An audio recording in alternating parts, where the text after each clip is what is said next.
Again overnight, code orange from Ambulance Victoria. More staff brought in to meet the demand of a system in crisis. Remember, since last 2020, December 2020, 33 Victorians have died waiting for an ambulance. Here was Matthew Guy on this very point last night at the People's Forum. The biggest issue in this state at the moment is fixing our health system. When 33 Victorians die waiting for an ambulance, you know we have a problem with our health system. When a 7-year-old last week can't get in for chemo treatment, we have a problem with our health system. So yes, I'm going to take all of the government's committed money from the Box Hill to Cheltenham Underground Railway line, and I'm going to put all of that into health. Let's bring in the Shadow Health Minister in Victoria, Georgie Crozier, who joins me now at the desk in Melbourne.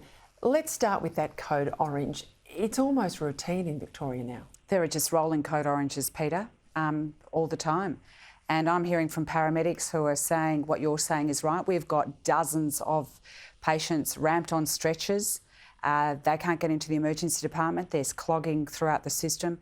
The government hasn't fixed this, and the crisis is just, it's still going, and it's getting worse. I mean, we've had so many Victorians that have tragically died because of the failures, and people deserve to have a health system that is actually working.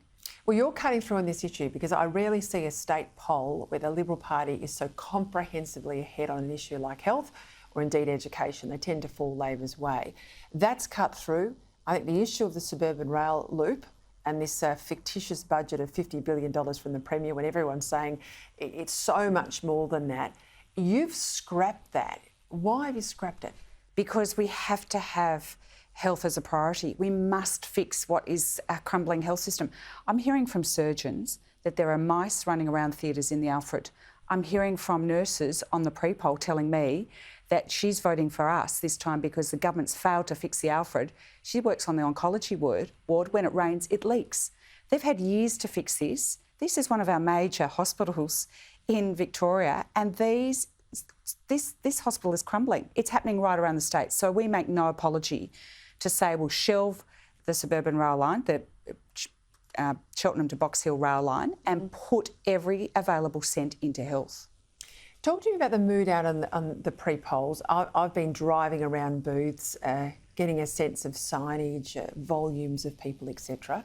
What's it like for you on the ground? Well, it's extraordinary. The numbers of people coming out voting early is at record numbers. There is a really big anti-Daniel Andrews sentiment, and that anti-Dan sentiment is very strong.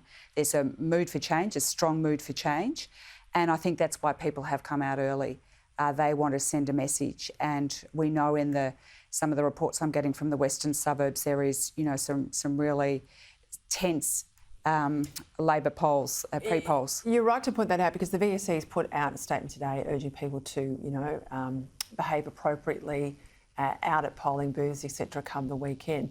There's also talk of a lot of unionists being trucked into some of these centres to sort of provide some Labor muscle. Yeah, they're rolling in. So you've got the unions that are rolling in. I've seen that in my area in Southern Metro. I'm hearing from other areas in the Western that the unions are there. And they are doing everything to get their man back over the line. But I really honestly believe that Victorians want change, and there is a strong anti-Dan sentiment running.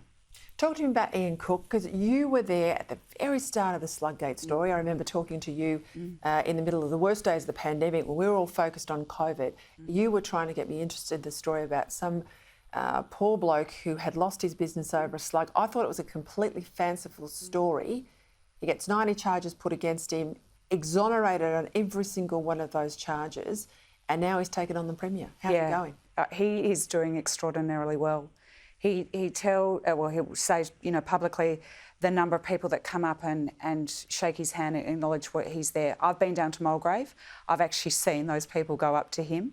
He's got a huge support base around him. There are people from, around Victoria that want to support Ian to get over the line, and I think he will do very well. I think the Premier is in a lot of trouble in Mulgrave. I'll see if the swing's on. Well, the swing is on. The swing is on. Depends how big it is and where it falls. Indeed. Good luck for Saturday. Thank you very much, Peter.